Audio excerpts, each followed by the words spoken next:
Hey everyone, thank you for coming to our session. We think this is going to be a good one. I have the lucky opportunity of recruiting three of my friends and coworkers, so this was an easy session to get together, and we want to talk about water resource planning, which is a pretty broad topic for the state, obviously. So I want to introduce the first speaker, Michelle Raquet. She's with DEQ, Division of Water Resources, Basinwide Planning Branch.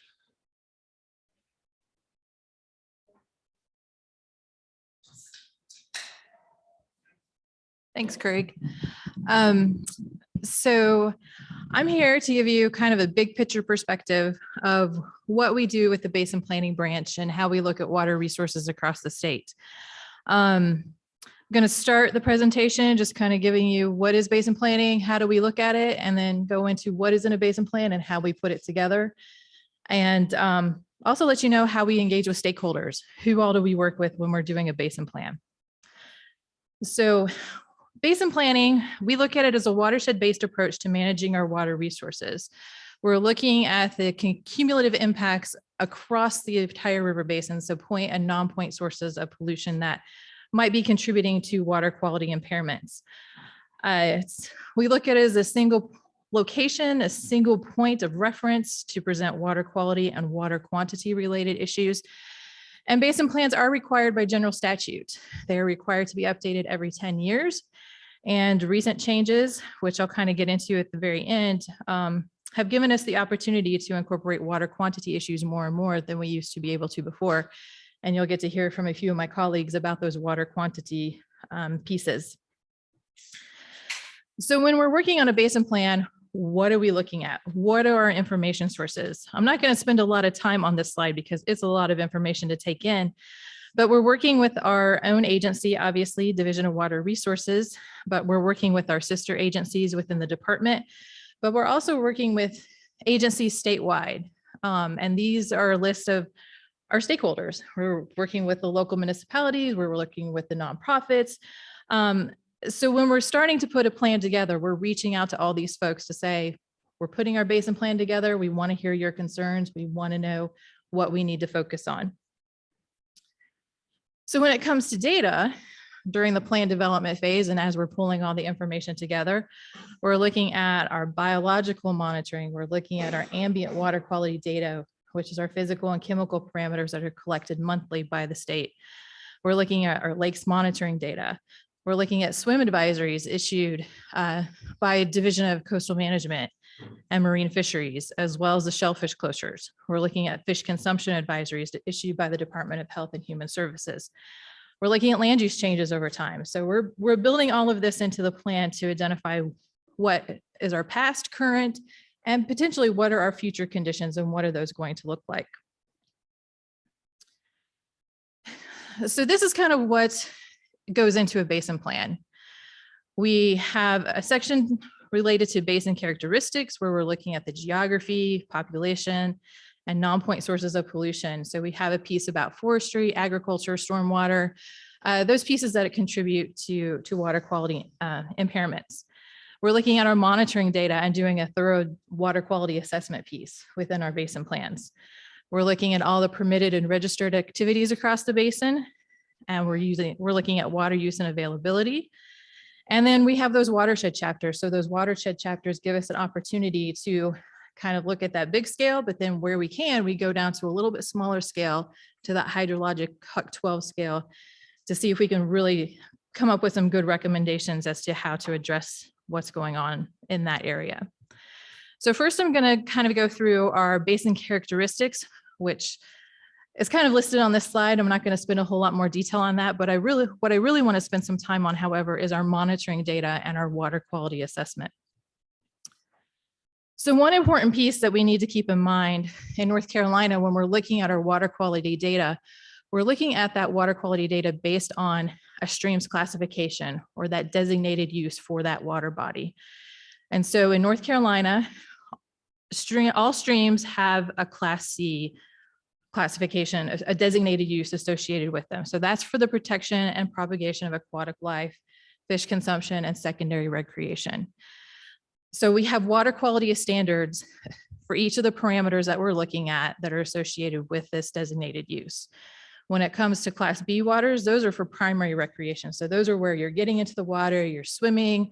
We're looking at those water bodies a lot for fecal coliform levels, bacteria levels, to make sure that we're not making, it's safe to swim there.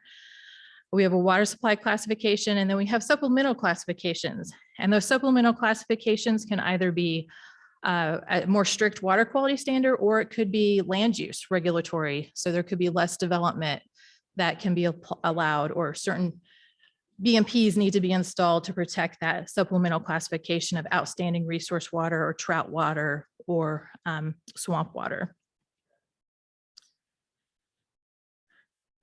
So as I mentioned, the waters are assessed based on that North Carolina water quality standard. And it's developed to protect the most sensitive use of that water body. So when we're looking at our water quality parameters, we determine if it's meeting the standard, if it's exceeding the standard or impaired, if it's data inconclusive, or if there's no data collected. And that data then is then used to develop our integrated report, or our 305B list, or our 303D list. And that 303D list is the impaired waters list. So this integrated report is developed every 2 years. You probably saw recently where it was available for public comment. I believe it's scheduled to be presented to our Water Quality Committee next month, I believe. So be on the lookout for that. And then it will go on to EPA for their approval. So when it comes to those impaired waters, those waters are then prioritized for the development of a total daily maximum load, which is looking at the total contributions to the system, or total contributions to the water body, and trying to identify what the maximum load is, or how much a load needs to be reduced by in order to protect that resource. It can be prioritized for the development of a management strategy or a watershed action plan. And we're really leaning towards these watershed action plans because those are locally driven, and that locally driven piece is really important to implement any kind of projects that we want to see go on the ground. And then of course we have the installation of voluntary measures, installation of voluntary best management practice, conservation, preservation, land acquisition, and adoption of local ordinances. So that kind of covers our first pieces of the basin plan, where we're putting it together, our monitoring data and water quality assessment, and our basin characteristics. So now just to kind of give you a quick look at our permitted and registered activities. In this piece, we have a general description of all of our permit programs, all of our registration programs that we have across the state. And then we put a visualization together. And this is a lot on this visualization. So I'll kind of walk through it a little bit. When we're looking at our permitted and registered activities, we're looking at our wastewater dischargers. We're looking at our non-discharge permits and where they might be land applying their waste. We're looking at our stormwater permits and where those are located. And of course, our agriculture, we're looking at our animal feeding operations and where those are permitted. And we're looking at the Census of Agriculture as well. The Census of Agriculture kind of gives us a feel for what's happening or what's changing over time when it comes to animal inventory or different types of crops that are being produced, as well as it gives us a feel for land use changes as well. So on this map, you see our non-discharge permits and where those are located. You see our NPDES permits and where those are located. We have on here a little highlight of Duplin and Sampson County and the shading. It's difficult to see the shading on the screen up there, but this is kind of a new visualization that we've started exploring. And with this, we're looking at, this shading in particular is looking at the total steady state live weight of the permitted facilities within that watershed. So the darker the color means that there's more animals in that potential water, in that watershed. So that gives us a feel that that watershed is being potentially impacted by the permitted animal facilities in that area. But in addition, we can also see where point sources are also impacting the water. When it comes to water use and availability, we do have hydrologic models developed for, is it 9 of the river basins? Nine of the 17 river basins. So those hydrologic models take into account and include surface water and groundwater resources to the extent that is known by the department. They evaluate potential impacts of proposed projects with new or expanding withdrawals. They're used to plan for extended water use due to growth or evaluate constraints during drought conditions, but they are not rulemaking. And so we are really working, basin planners are working with our colleagues. You're going to hear from Klaus, you're going to hear from Harold, you're going to hear from Craig. So we are working across with all of those different branches to really understand the water quantity piece in the river basins and what that's going to look like. This is still pretty new to us basin planners, so we really are relying on our colleagues to get this piece incorporated into the plans. And in those basins where we do not have a hydrologic model available, we're relying on information that's collected through the local water supply plans, the water withdrawal and transfer registration program, the capacity use areas. And for agriculture, we're looking at the Department of Agriculture's Agricultural Water Use Survey. And so those are the different water quantity pieces that we're looking at and how those are getting incorporated into the basin plans. As hydrologic models are updated, which we don't have a firm schedule, and there is by statute, I think it's kind of just they're updated on an as needed basis. But when and if those get updated, we will be looking to do an addendum to our basin plans so that everyone's aware of an update that's been done to that piece of the plan. So looking at these watershed chapters, we have different, we definitely start at that 8-digit Huck scale. We kind of look at that big picture, what's going on across that entire watershed. But in some instances, as I mentioned before, we can kind of drill down a little bit deeper. And this is an example of where we would drill down a little bit deeper. This is in Robeson Creek, Turkey Creek area. This is in the Haw River watershed in the Cape Fear River Basin.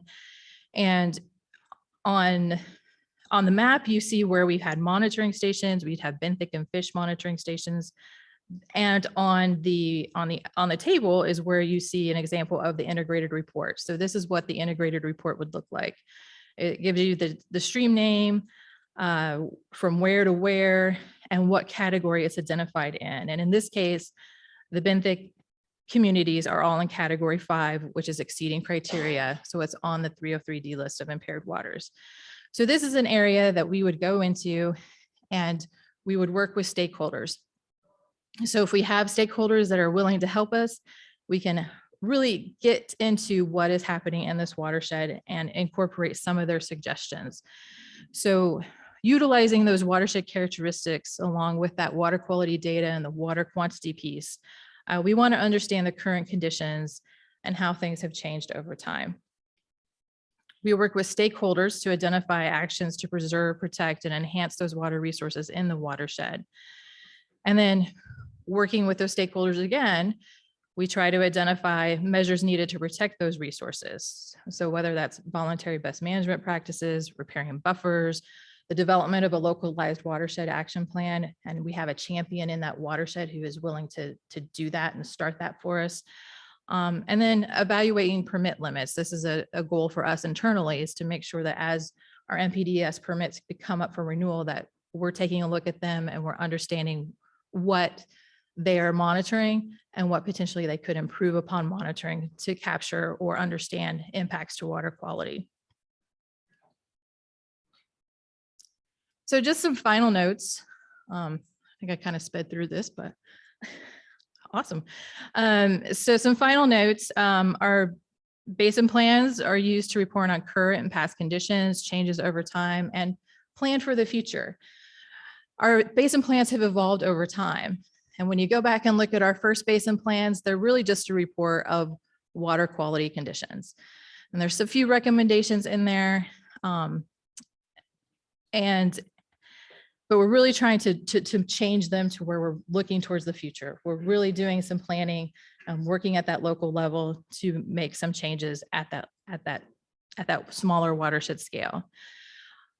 The hope is that our plans are able to provide guidance to support decisions about water resources management. And so those decisions would be the development of permit limits, the development of nutrient management strands, the plans, the development of those local watershed action plans. And on a note about those local watershed action plans is we have some examples now. I don't know if any of you sat in with the Walnut Creek watershed talk, that was the lightning talk that was just before us, but they've gone to an online planning local watershed plan. And the idea with putting your plan online in a GIS format is that you can have projects that you have identified that you want to work on. You can report them as they're being worked on, and then you can report them as being completed. So it's always this continual list of projects that are happening. And that's really what we like to see. Our basin plans identify issues to surface water and groundwater sources, withdrawals, permitted minimum in-stream flows. And again, this is that water quantity piece.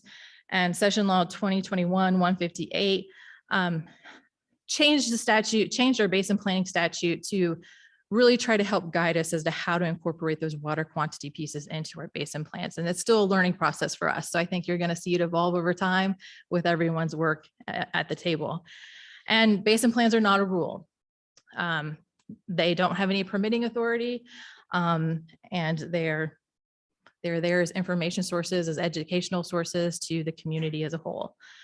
There's my contact information. I'll be around if you have any questions, or if we have a few times for questions. It's for questions. But that's kind of basin planning in a nutshell, and how we put it together. So if you have questions, you can come to that mic.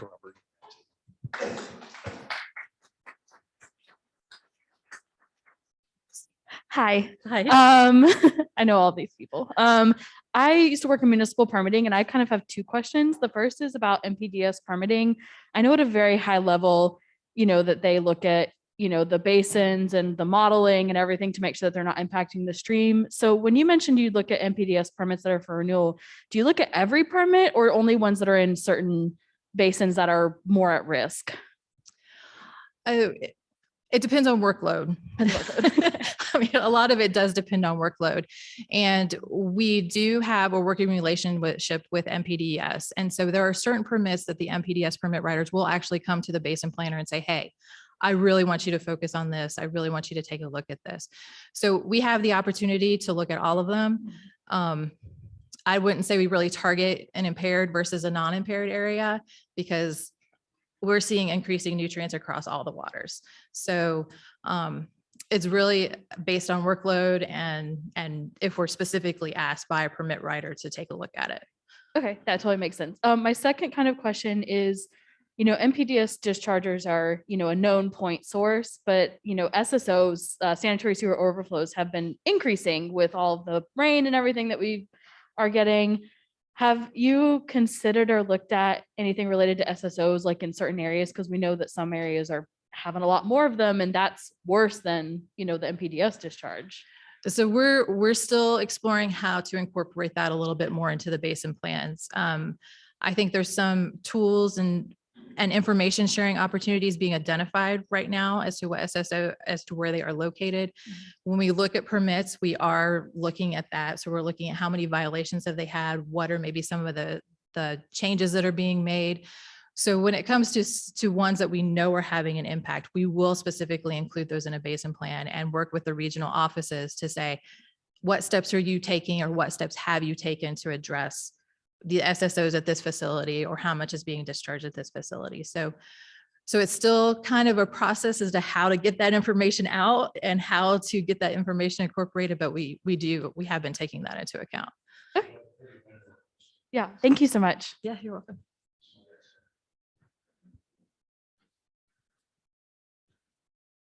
Yeah, I had just one. Is there anything being done to better sync the basin planning process, particularly the intensive studies that go before the basin plans are submitted, with the NPDES permitting process? Because that seemed, that linkage, which I had always assumed was there, seems to have been broken. It has been broken. We are working towards that. It has been broken, and we acknowledge, the basin planners all acknowledge that it's broken. Ideally, we used to be in a cycle of the NPDES permits, or the basin plans would be part of that NPDES renewal process. But I don't think NPDES is on a very cyclic schedule themselves. And we just got behind on our basin plans. So we are in the process right now of getting caught up to where each basin is going to have a fourth plan in place. We recently worked on and had approved the Chuan, Pasquotank, and White Oak. Those were pretty much done within the last year and a half. The Yakin plan is up and it's going to be presented to the Water Quality Committee here soon. And we are actively working in the Cape Fear right now. So we are trying to get back into a synced schedule. We recognize that it's broken. Give us a couple more years and we'll see if we can get that synced back up. Thank you.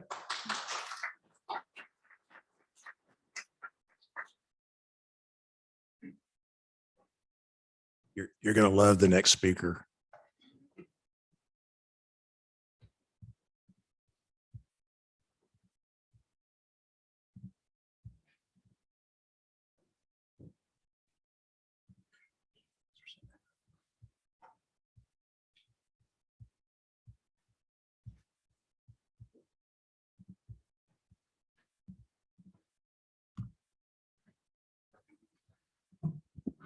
Hey, everyone, thank you for coming once again. And I'm Craig Caldwell with the Division of Water Resources, Groundwater Resources section.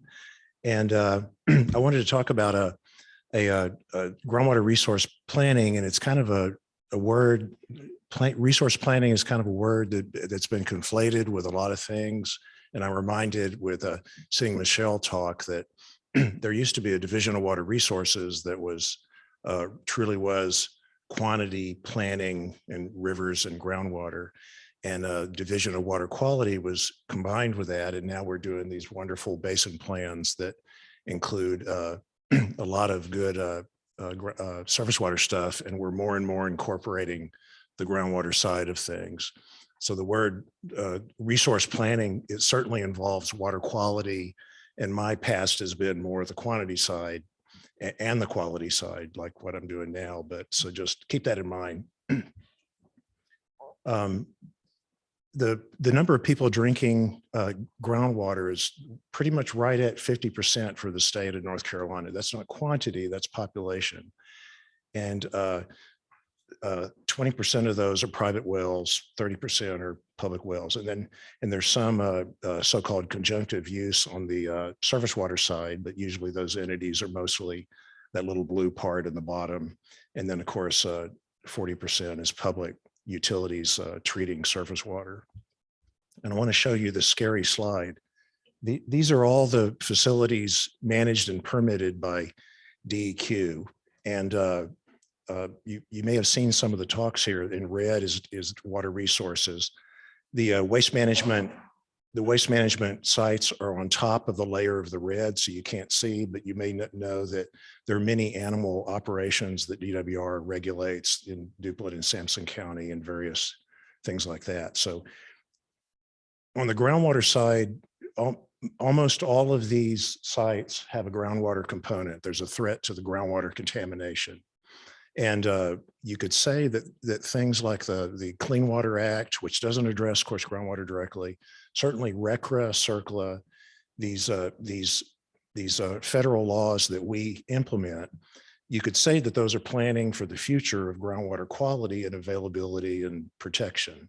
So we could talk about resource planning in terms of these dedicated facilities, even though locally often it's local contamination concerns and not necessarily broad scale. But in terms of quantity, obviously these are regulated facilities. It's not how much water in the future to plan for is not part of this. So these are the issues that we think about in terms of the resource planning as I'm defining it in terms of more in terms of groundwater quality, quantity. What are the limits of the resource, the groundwater resource? What are the effects of growth? How do we know if it's sustainable or not? It's at current rates, and beneficial use, and certainly to find out, collect data on current use and future demands, predict that, which goes with a lot with population growth. Impacts of use, evaluating excessive use, which ties into conservation, We're more and more looking at the interactions with surface water, and you heard Michelle's, the basin plans talk about that a lot. And well, there are many aspects of water resource planning, and groundwater availability is a big part of it.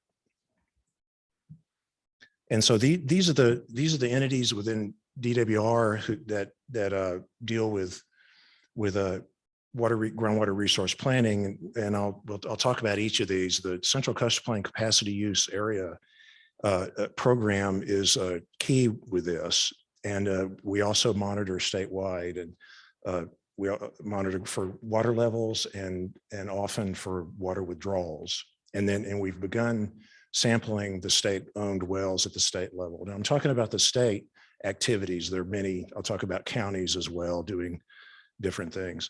Also, our water supply planning branch uses the data that we collect, and they collect their own information through local water supply plans for predicting population growth, reporting use, reporting conservation, saving water and unaccounted for water and that kind of a thing. And of course, many of these entities, municipalities, depend on groundwater. And then the basin planning branch, Michelle said that we're more and more incorporating the groundwater side of things. And then the public water supply section, they have a capacity planning aspect to permitting public water supply wells and surface water. And they deal with our water supply planning branch, which collects the data and to see that if there's enough capacity, what's the future demands and future needs, unmet needs, if there are any. So the Central Coastal Plain Capacity Use Area, the guy running it is back there, the guy in red, Mike. And it was a law coming from PCS phosphate in the late 50s and the Water Use Act of 1967. So the fourth capacity use program are the 15 counties of the Central Coastal Plain. And it was seen that there were a great deal of groundwater drawdown in certain parts of the Central Coastal Plain that had to be addressed. And so reductions were put, a schedule of reductions was put into place. And that's been ultimately implemented at its peak just recently. So the idea is to force groundwater users to alternative sources, either shallower wells, additional wells, surface water treatment, that kind of thing. And two of the big entities in the Central Coastal Plain for surface waters made investments for alternative source for groundwater are the Greenville Utility Commission and the Neuse River Water and Sewer Authority. They've spent millions of dollars on that. The map to the right are the reduction zones. The permittees in those areas have to do various things to reduce their use. So one of the great things about the CCP CUA program is that it defines, well, the statewide monitoring network and the CCP CUA program defines aquifers in the coastal plain. And you can look at all the dots, and those are various DWR wells and permittee wells and other wells that aren't necessarily monitored but are in our inventory. So I wanted to play a brief animation.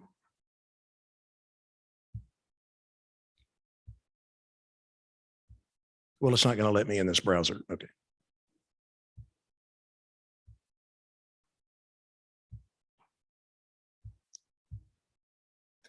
Well, I'm clicking on it and it's showing this isn't a declining water levels. This is a recovery of water levels due to the reductions that have been implemented. And so the blue in the middle is the greatest recovery. So you can imagine well, there it goes. You can imagine a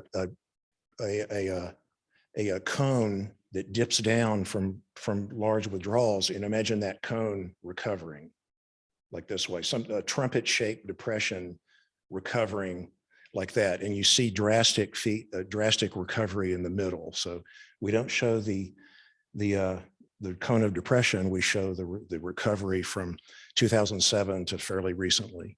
2007 is a certain time after the reduction started.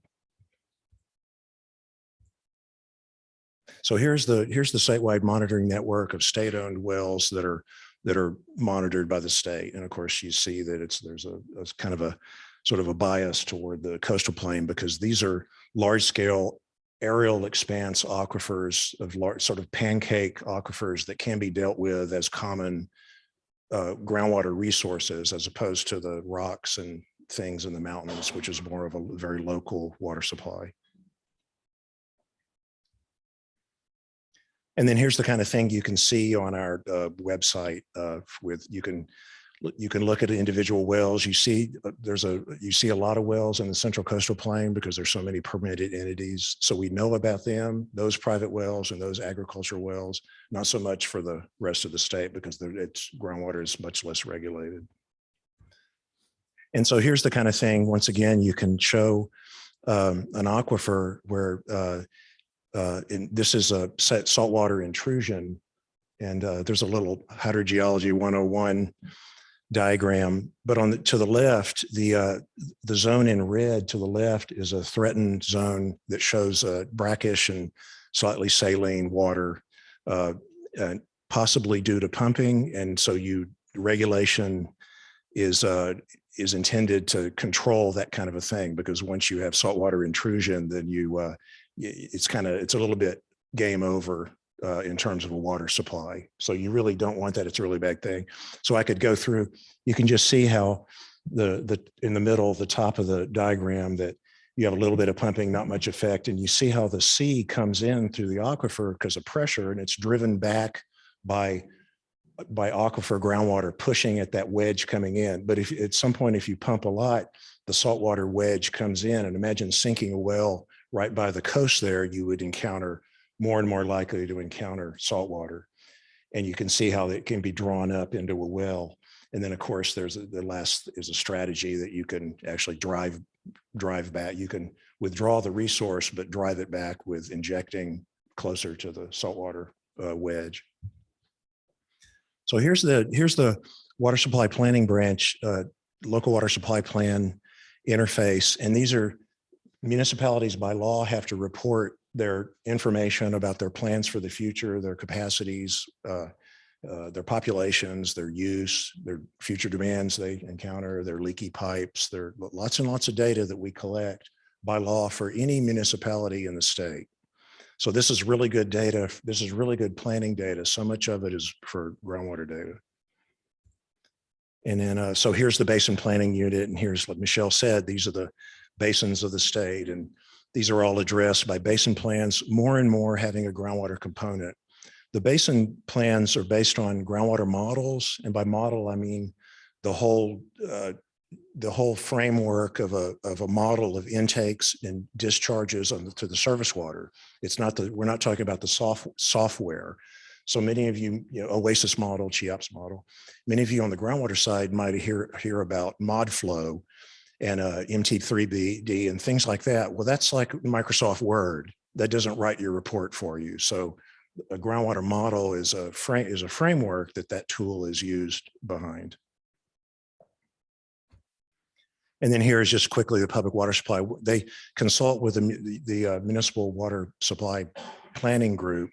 And then here's another tool called source water protection. And then they can look at it. If you have a well, what's the likely impacts around it? And I think now they're trying to have this incorporate water levels and water availability and possibly groundwater models. And, what's your yield going to be, not just your water quality. And then, here's a little bit of a dream that we could incorporate private wells and have a cooperative network of private wells for water levels, for water quality, sampling them every 5 years, check their water levels. And this would greatly expand a network of data to collect for groundwater planning. And I just want to say there's a number of them really good in publications that are on our website for the monitoring network. If you can see, that's a small photograph on the left. That's a monitoring station. And I'll just point out it's about 5 wells that are lined up. Each of those wells are at a different depth. And they're actually installed to sort of try to find a water bearing zone to go through a water excluding zone to go into the different aquifers as they're designated by us and by USGS. And then there's a yearly report. And then of course we do reports that Ted Campbell in our Asheville office did the poster on the right, among a lot of other things. And so there's groundwater levels, quality, number of wells, and that sort of thing.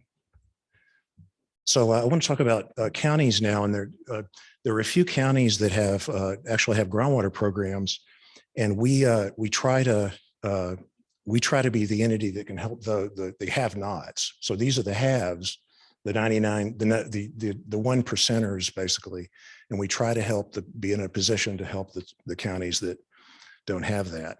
And so there's council of governments are also involved.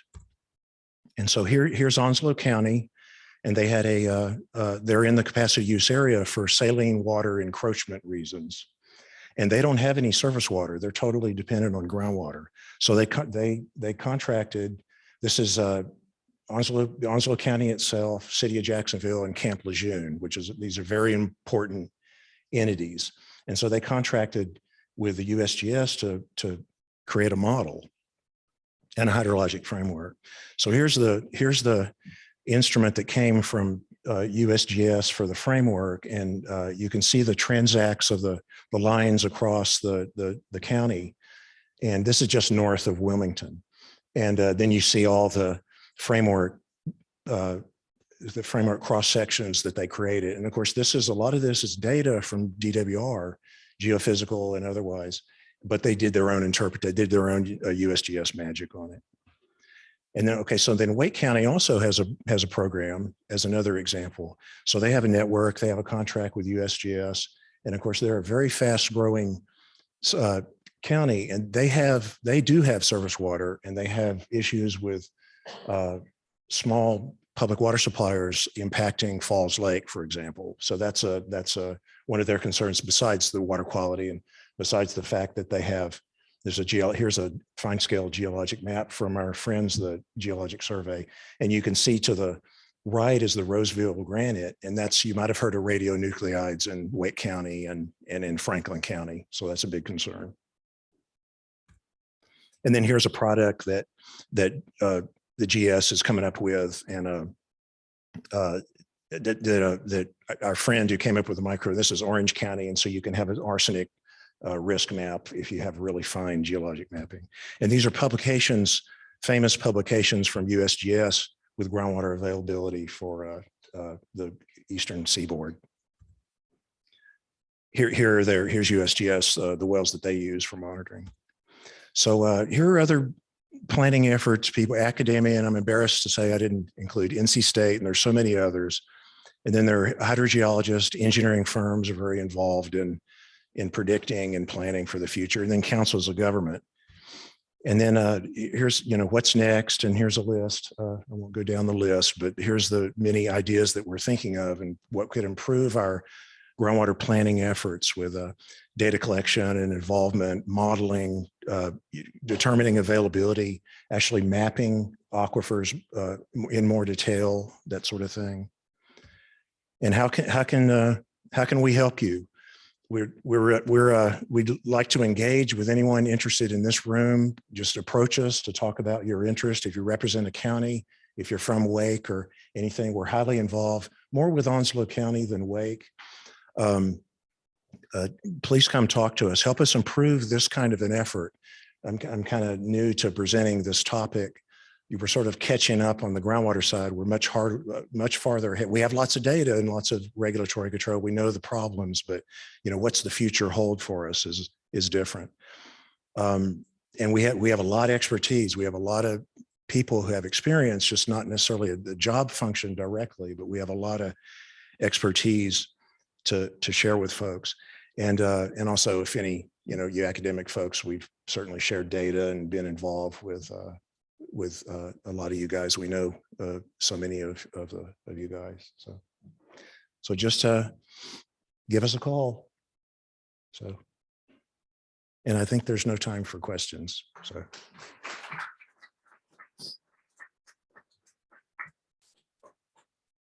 Okay, you're not going to really like this next speaker.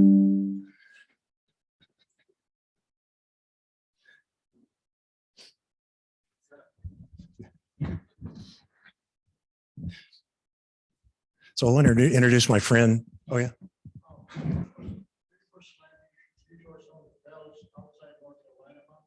Yeah, we regulate some facilities outside in the Atlantic Oceans. No, it's a GIS, that's just the cost of doing business. You have, there's just inaccuracies. Within the state, you also would have outlier dots that don't belong. So, yeah. Was that your question? Yeah. It's a constant grind. I want to introduce my friend Harold Brady. He's with Division of Water Resources with the Municipal Water Supply branch, planning branch. And so welcome, Harold. All right. Thank you, Craig. So like Craig said, I'm Harold Brady. I work in Division of Water Resources, Water Supply Planning Branch, the water quantity arm of Division of Water Resources, really. I'm the Water Supply Development Coordinator, so I help water systems who see if they project shortfalls in their demand going into the future. I assist them with finding other sources of water. And can you hear me with the mic? Okay. And one of the tools or one of the requirements that sometimes we run into is interbasin transfers. So I'm going to speak today on interbasin transfers, or you'll often hear IBT. Brief outline. I'm just going to go through, this is what is normally given at public hearings, this presentation. So some of you may have seen this before. It's an overview of the process, the requirements for doing IBTs in North Carolina. And then at the end, I'm just going to have a couple quick sort of updates on what's going on with the program. The most current request, as well as draft IBT rules, hot off the press. All right. So let's start off with the definition and purpose. We're talking about surface waters here. Craig just spoke at length about groundwater. Interbasin transfers are only to do with surface water transfers. And so that's moving surface water from one basin to another basin. It's really as simple as that. In North Carolina, it is often done through water systems, through their distribution system, or even if they're selling water to another system, is where it typically happens. And it's important to note that the purpose of the Interbasin Transfer Law, which the General Assembly established in '93, and it's pretty robust as far as environmental laws go in North Carolina. This one can be pretty stringent and can be very difficult for a water system to be allowed to do this type of activity. It's to ensure that it's good public policy to move that water between basins. Okay, so quickly, statutory thresholds. So not every time that water's moved between one basin to another basin kicks into an interbasin transfer or kicks into a requirement for a permit to be allowed to do that. You have to do a water system or an entity, if you will, is that the threshold is at 2 million gallons a day or more. And that's measured as an average day over a maximum month. That's the statistic that we use for that. In the statute, it mentions 3 million gallons in any one day. That doesn't often kick it in. It's really that 2 million gallons a day calculated as the on average day over the max month. So think of the hottest month, July usually is when that statistic is calculated typically. The other two really don't kick in very much. Two has to do with increases from a grandfathered transfer.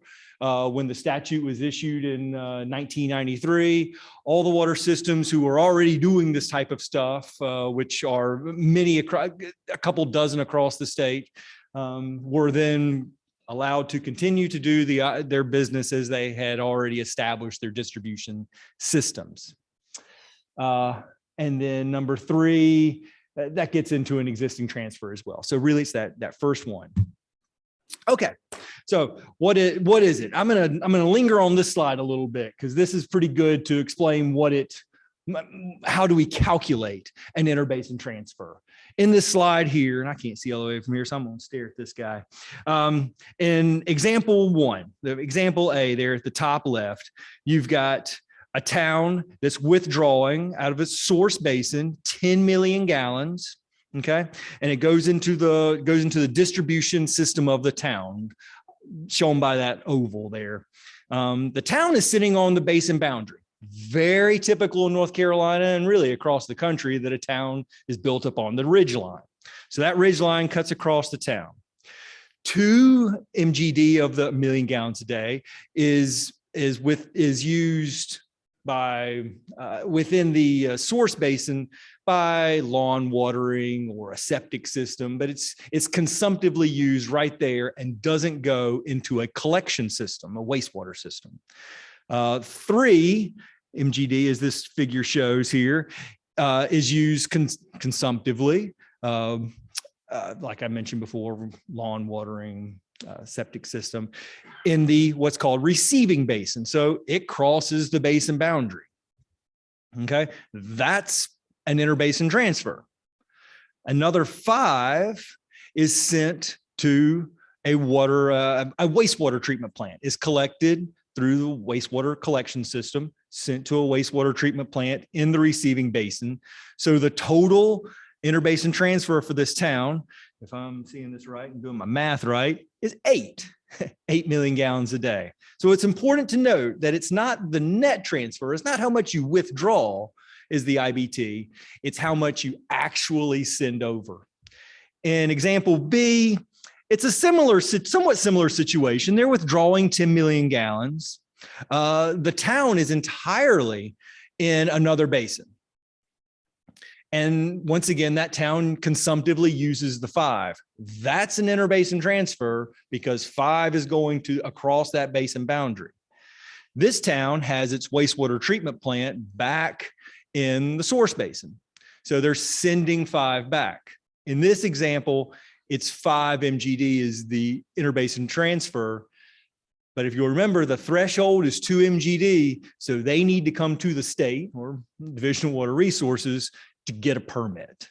And I'll go through that process in a minute. But this is an important concept here. It's the net transfer, not the gross. All right. So talked a lot about basins. Here's a basin map. Interbasin transfers are the interbasin transfer map is not necessarily falls on the lines of HUC units or even as it shows up on the ground. This was done by the General Assembly in 1991. They passed this map and the lines don't always land exactly where they would be on the ground. It's pretty close around the state, but there's a few places where it varies. Okay, just a few key points of fact. There's over 130 systems with surface water transfers. Like I said, there's a lot of systems that do this because they're situated on a ridge line. But very few actually hit that 2 MGD threshold. There are a lot of small towns in North Carolina that use surface water as its water source. Like 80% are under 1 MGD. There have only been 9 IBT certificates issued since '93. There's like this grandfathered allowance, and there's a handful of water systems transferring between 1 and 2 MGD. For these types of situations, we really try to keep a close eye on these systems to ensure compliance, and we use the local water supply planning system to ensure that compliance, asking for water balances from those systems on a regular basis. Here are the 9. Due to time, I'm not going to go through each one of these, but you'll recognize a lot of these systems. These are some of the biggest systems in the state. These are regional. Generally, these are regional systems and not small towns that happen to be crossing over that 2 MGD threshold. Generally, these numbers are much larger than 2. Yeah, with let's see, the most recent being Pender County. Union County was right before that. So there have been a lot of these over the past decade, more than in the 20 years prior. That suggests that this state is in fact growing. All right. This is a pretty busy slide. This is the regulatory process to get an interbasin transfer certificate. I'm going to focus, there's three main steps. There's the NOI, or the notice of intent. The applicant has to send a letter to the Division of Water Resources, or really the Environmental Management Commission, saying, hey, we're thinking about doing this. Number two, the applicant submits an environmental document. There has to be an environmental document by statute, either an EA or an EIS. There's a public hearing associated with that. And the third step is a petition, which uses that information from that environmental document to then to describe the project that they are looking to do more in detail, of what they're actually proposing to do, and what the Environmental Management Commission will ultimately vote on to decide whether or not to allow this to happen. So it's important to note that this permit is issued by the Environmental Management Commission and not necessarily DEQ. DEQ serves as staff, technical staff for the EMC, but we don't decide. So what does the EMC have to consider? By statute, what do they have to consider? So EMC has a lot of flexibility here. They can grant it in whole, they can grant it in part, they could flat out deny it, and they can require whatever mitigation measures they see fit for this project. So in making the decision, the statute from the General Assembly says they have to consider these 9 things. I'm not going to go into a huge amount of detail on this. Number 1 is purpose and need. That's any project that really comes through the door. You need to have a solid purpose and need. What is your projected demand? How are you going to make this happen? Looking at number 2, 3, and 4, looking at impacts to the source and receiving basins. That would be in the environmental document outlined in detail. 5 is important. It gets into the alternatives. Are there any alternatives that avoid this concept of moving water from one basin to another basin? Any better alternatives than that? And then the 6, 7, and 8 have to do real specific circumstances using impounded water, specifically with Corps of Engineers. And 8 is how does it match with the service area? So I showed in that example where the service area in example A falls right on the ridge line. So part of the service area is using water that is in the source basin.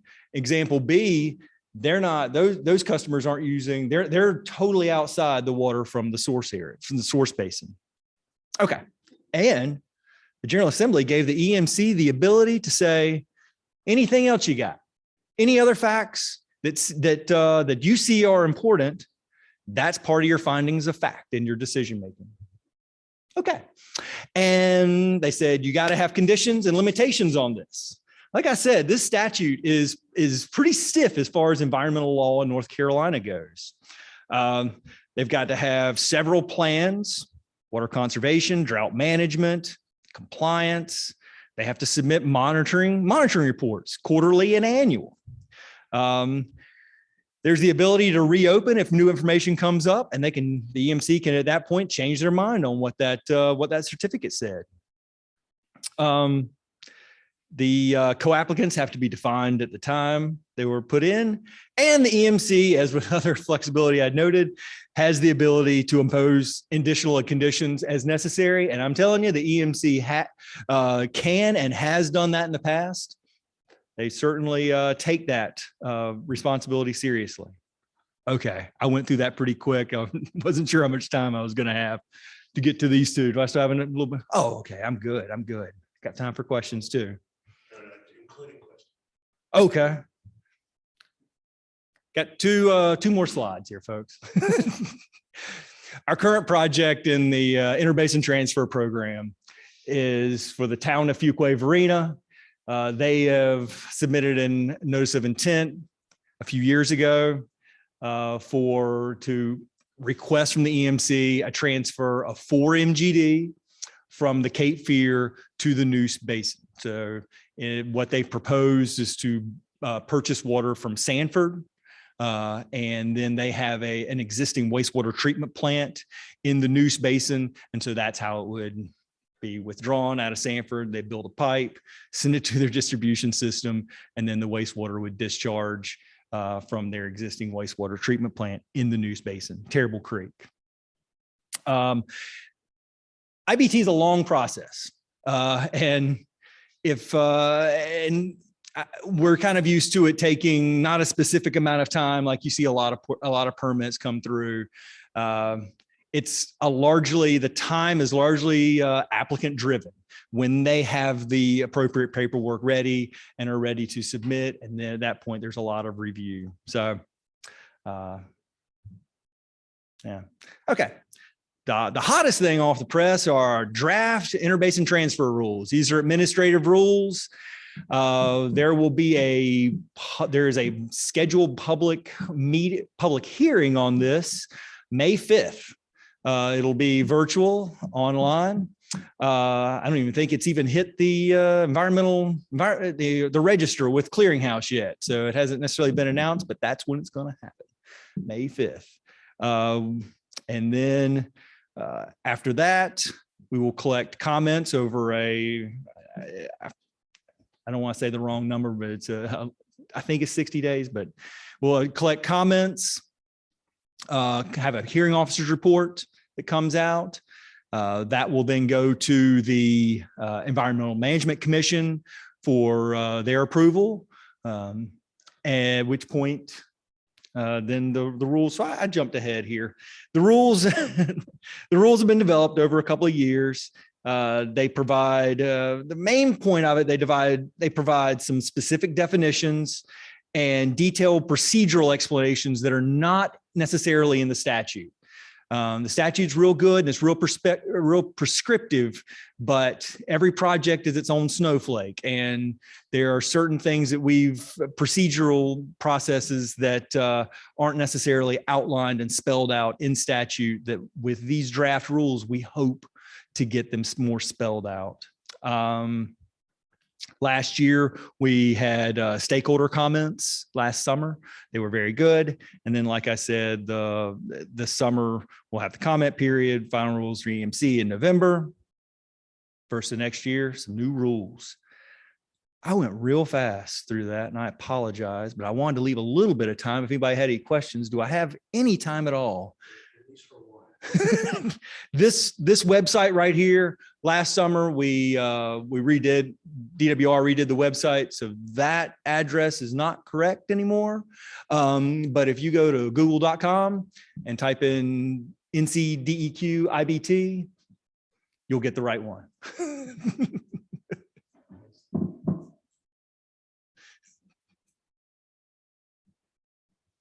I'm curious what mitigation efforts that the EMC might require of the people sometimes and what they have required in the past. Okay, yeah, I'll give a quick example of what they've required in the past. In the case of Cary Apex, they required that they put a return calculation. So a certain, however much, based upon the amount of water that's being sent to the Neuse, because in Cary they withdraw out of Jordan in the Cape Fear. They have wastewater plants in the Neuse. Based upon how much water is going to the Neuse, there's a certain fraction of that. It's a calculation that has to be sent, is required to be sent of their total withdrawal back to the Cape Fear. It effectively it forced their hand to building a wastewater treatment plant that's out on US 1. It's fairly new. The Western wastewater plant, I forget the reclamation plant. But that's a good example of something that is not spelled out in statute, that the EMC took the comments from the public and said, we're going to force your hand on this and make you do that condition. Thanks, Harold. Thank you.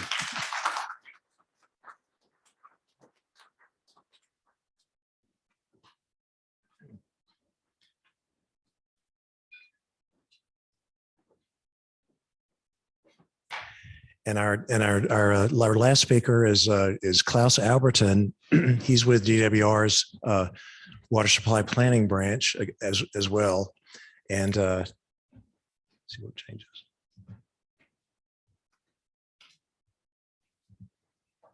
Please welcome Klaus.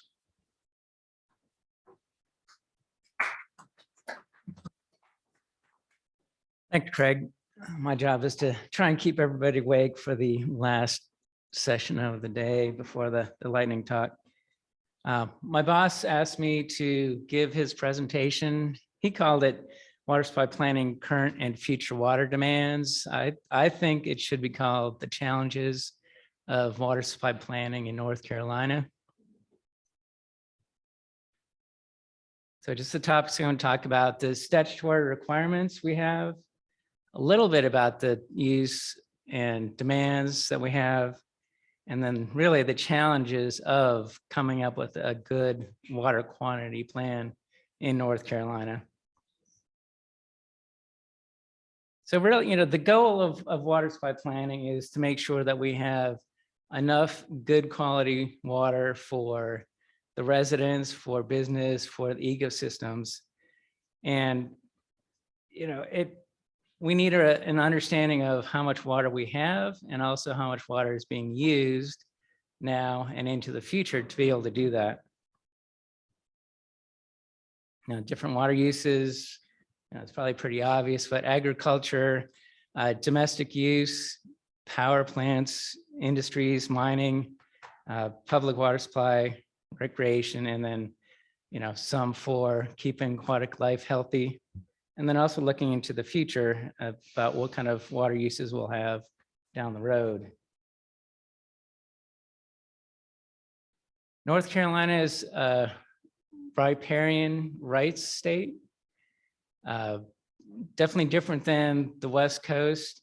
Basically, it allows anybody who has access to a river or a lake the right to use that as long as it's a reasonable use. So out on the West Coast, whoever was there first and how much they were using, that's theirs now, in the past and forever.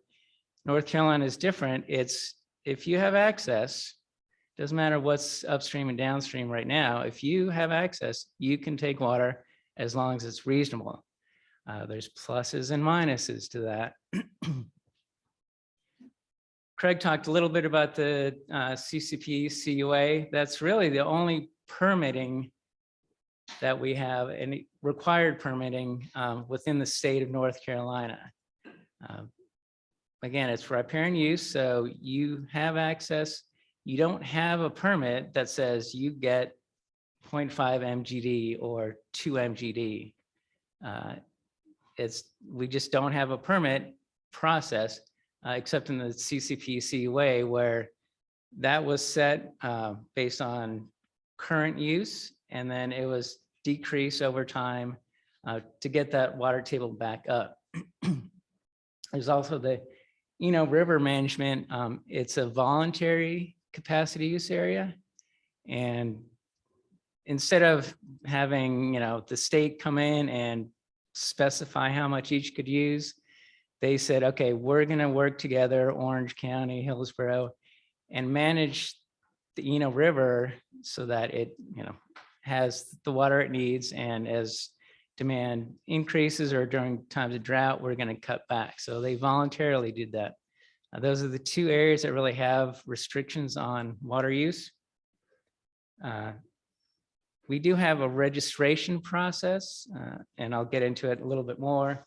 But again, there's no permits, but there is a registration and reporting requirement for some users. Local water supply planning, this was established in 1989. I think Craig and Harold both talked about it a little bit.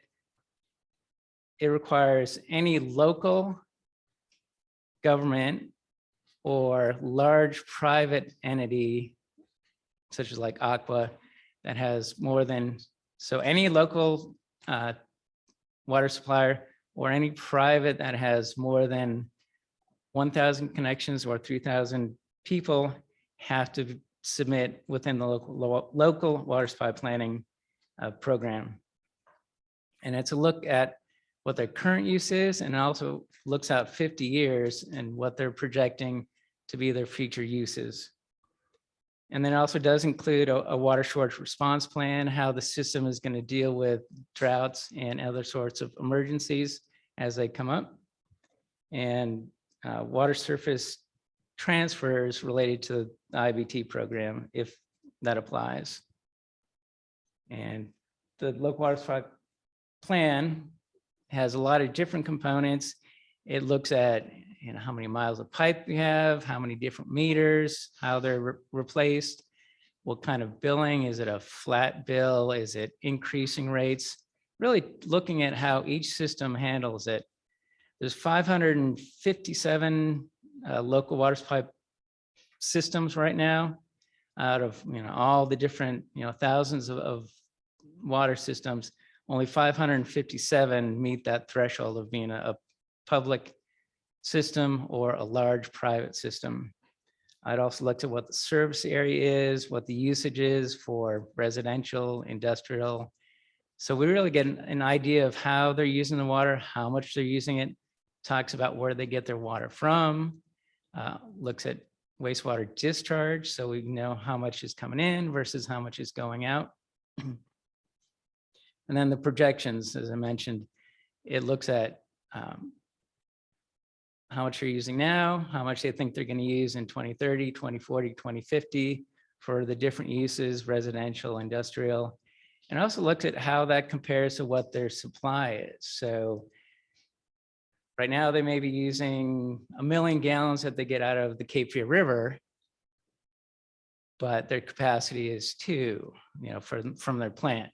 So they're fine. But then as things grow up, as there's growth, we look at, when do they hit 80%? When are they going to start needing to look at where their next supply of water is? Is it going to be more out of the Cape Fear? Is it going to be buying from somebody? Same sort of thing for groundwater. We look at how many wells they have, what the capacity is. And then as they hit that 80%, then we start talking to them and say, okay, are you going to put in a new well? Are you going to buy it from somebody else?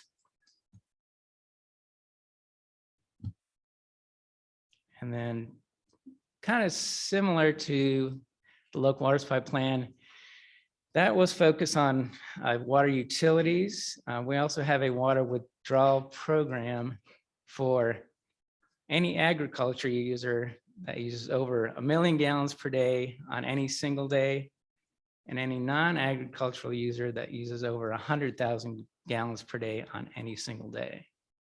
So it kind of covers the big users, outside of the water utilities. I already talked about the CCP CUA. There's a lot of monitoring for it just to understand how the water table is responding. Again, it started with, I think, so we've got 2018 was the last phase. So they looked at what the existing demand was, and then over the years there were 3 different step downs as far as if they used 500,000 gallons per day at the current, then they had to cut it back 3 different times to what their 2018 level was, and those were all calculated to make sure, trying to get that water table back up.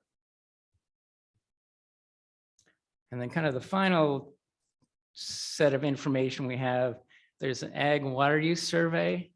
And so USDA compiles information from entities that withdraw over 10,000 gallons per day to try and get a sense of what the agriculture use is throughout the state. Now, North Carolina is a water-rich state, we like to say. You've got areas that get, just about 4 feet of rain a year, to some areas that are almost 100 inches of rain, per year. So a lot of areas get quite a bit of rain. It's always been sufficient. We've had a couple droughts and things get tight, but it really has been plenty for our needs in the past. Actually, I wanted to go, but things are changing a little bit, or quite a bit. Back in 1970, we had 5 million people. Now we've got just about 10.5 million people. Agriculture is probably declining a little bit and getting more efficient. I know municipal use is also getting more efficient, but we've doubled our population. So you've got more municipal needs, you've got more industrial needs, more commercial. So again, things were fine. You know, back in the 70s, we had enough, but we're slowly getting to the point where it's not quite as water rich. We're really starting to use the water we have, at least in parts of the state. Go back to this, you know, and again, the other issue is during drought, there's areas that are really going to be hit. It's been, I think, over a decade since we've had a really extreme drought. But during those times, you do have systems that really are starting to count how many days of water do they have left? Is it, you know, 75 days? Is it 60 days? I mean, as a system, if you think about it, that's really frightening to think about. At some point, you're not going to be able to provide water to your town. This isn't just a water main break where you're out for a couple of days. This is, you know, your town, and you don't really know when it's going to end. So part of our program is drought management, working with towns, looking at alternative supplies and helping them think about, you know, what to do, what their water shortage response plans are going to be. This was kind of the one slide about demand. You can see, you know, our demand has gone up. It's, you know, slowly increasing. Our municipal use is the middle green. It's gotten quite a bit more, but really not as big an increase as you would think, considering, you know, how big our population is growing. So there has been a lot of efficiencies that have gone in. Again, agriculture's looked at ways to cut back on water use. Municipalities have implemented a lot of conservation measures that are really taking hold. I talked about this where riparian rights, that does kind of mean it's really difficult to come up with a comprehensive plan because people don't have a set amount. It's not like out west where, you know, you've got 1 million gallons that's yours. And, you know, your neighbor's got 500,000. We don't have that sort of permit. So it's really difficult to make sure that you're not over allocating the water use or water supplies that you do have. Benefits of that is you have a lot less regulation. The cons to that is you will have conflict, especially when things get tighter. We get somebody coming in and there's already existing users. It's going to end up in the courts instead of being decided by, you know, these historic permits. So the challenges for planning, I talked about, you know, kind of 4 different programs that are regulatorily required. If you notice, I mean, some of those, the limits were 1 million gallons per day, 100,000 gallons per day. There's a lot of other uses that are under those thresholds that we don't have any regulatory way to quantify that. We can't ask for it. We don't have that data. We don't have a good handle on agriculture. Again, you know, some of these, if they use more than 1 million gallons per day, that's when they have to report. Or as part of the ag census, if they're a major water use within a county and it would be evident that you would know what system or what farm that is, they don't have to report because of confidentiality. So there's a lot of places like that we just don't have the data for. We also need to consider ecological flows. I mean, there was a multi-year effort to try and quantify what ecological flows would be throughout the state. There were recommendations, but it was never adopted. Some of the other things that, you know, are issues, growth and projections. Big cities, Charlotte, Raleigh, they have a good understanding. They've got the staff to project what their population is going to be. They look at commercial growth. They have, you know, models and economists to help a lot of the smallest systems don't have that sort of resource. So it's harder for them to really come up with good projections about what they're going to need 20, 30, 40 years down the road.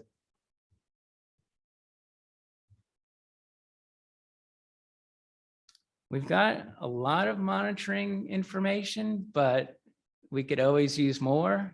Looking at surface waters, we have gauges on a lot of the major streams and some of the minor ones, but there's hundreds of streams that we don't have any gauging on.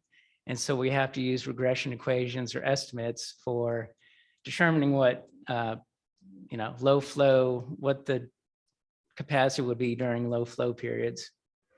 Groundwater, we've got a lot of level data, but I think as far as what the quantity and recharge for the aquifers is, that's a lot less understood. So again, we have some information for surface and groundwater, but we don't have a complete picture.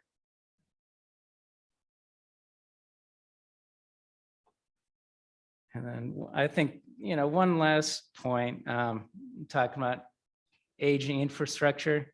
I think that's changing now with the ARPA funding. Hopefully a lot of the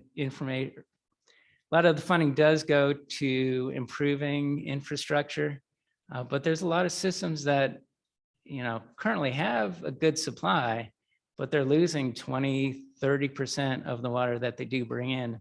So just working on efficiency and improving that aging infrastructure is going to go a long ways, at least towards ensuring that water supply for municipal systems. So again, we've got a lot of data, but we have a lot of data gaps. North Carolina has been water rich, but as it grows and as we face things like drought and potentially climate change, I think the picture is going to change a bit. And I think at some point, we're going to reach that point where we have to get much more serious and fill in a lot of the data gaps. So we have a better understanding of all the demands and all the uses and all the supply that we have to come up with an efficient and effective planning system. That's all I have today.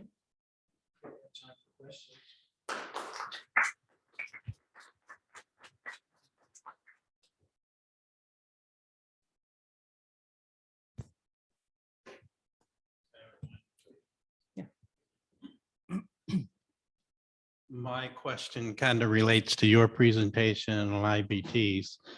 Municipalities and other water suppliers can increase their resilience by interconnections. Is there anything within the current or proposed IBT regulations and so forth that actually facilitate emergency transfers of water, IBT transfers of water, to help that with that resilience? I'll be glad to address that. Yeah, go ahead.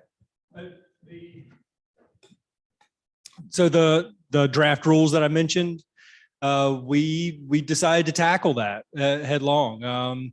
In the statute, it talks about emergency transfers, but really those are just that, emergency transfers.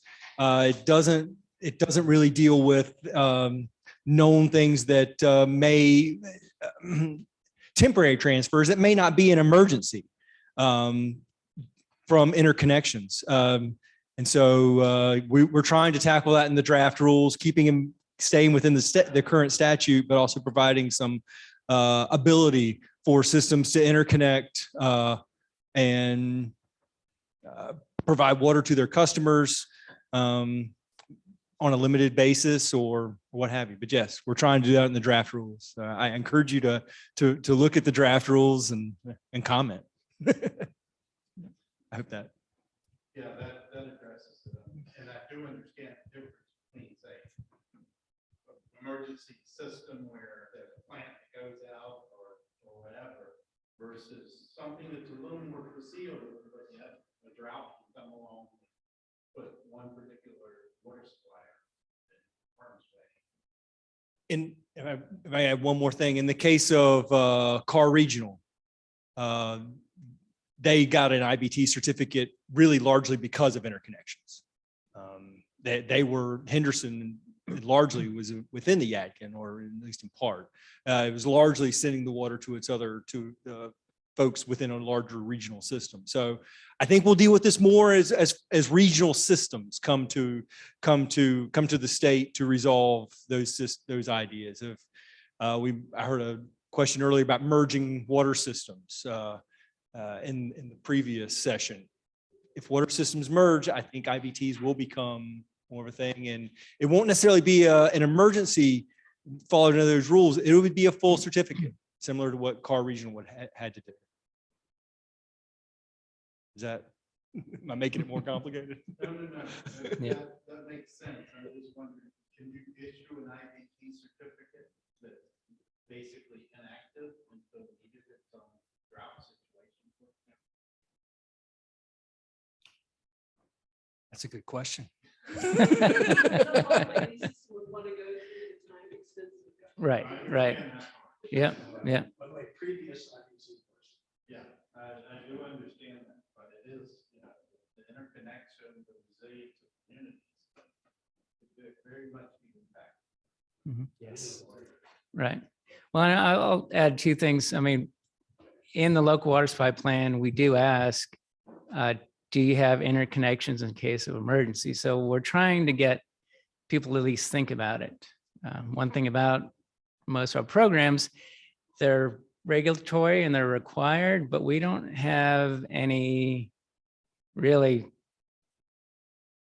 way to enforce it. So it's pseudo voluntary. I mean, most of the systems do submit their plans, but